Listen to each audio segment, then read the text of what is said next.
မတန်းဆွေကဒီနေ့ကစပြီးတော့ဒီရုံးမှာလုံဝင်မှာဖြစ်တဲ့အတွက်အားလုံးပဲကြိုဆိုလိုက်ကြအောင်အားလုံးနဲ့တွေ့ရတာဝမ်းသာပါတယ်နော်စုစုမတန်းဆွေကိုနေရာလေးတစ်ချက်လောက်စီစဉ်ပေးလိုက်ပါဟုတ်ကဲ့ဟိုလေအခန်းတက်စီစဉ်ထားတာမဟုတ်ဘူးလားအဲ့ဒါလေမမနာမဘယ်လိုစီစဉ်မလဲတော့မသိဘူးအခုကတော့ရုံးခွင့်မှာပဲနေရာချထားပေးပါဆိုအဲ့ဒါဆိုရင်လေဒီမှာပဲထိုင်လိုက်တော့လေဒီမှာလွတ်နေရပဲနော်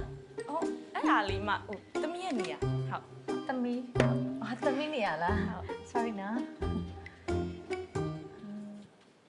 ဟိုနောက်ကခုံကြီးကလွတ်နေရပဲအမထိုင်လိုက်မယ်လေမဟုတ်မအဲ့ဒါတားနေရတားလေကိုနေလေးတားရဲ့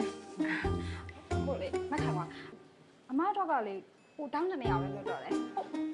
အဲ့ဒီထိုင်လို့လိုက်ဟုတ်တယ်မပစ္စည်းတွေနဲ့နော်ရှင်းလို့ရတယ်မအဲ့ပစ္စည်းအသုံးဝင်တာ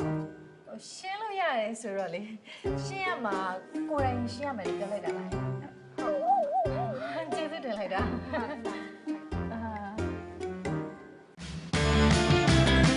ခုပြသနေသောအစီအစဉ်ကိုပြုံးပလေးတွေနဲ့ပြန်လည်ကြည့်ရှုနိုင်ပါသည်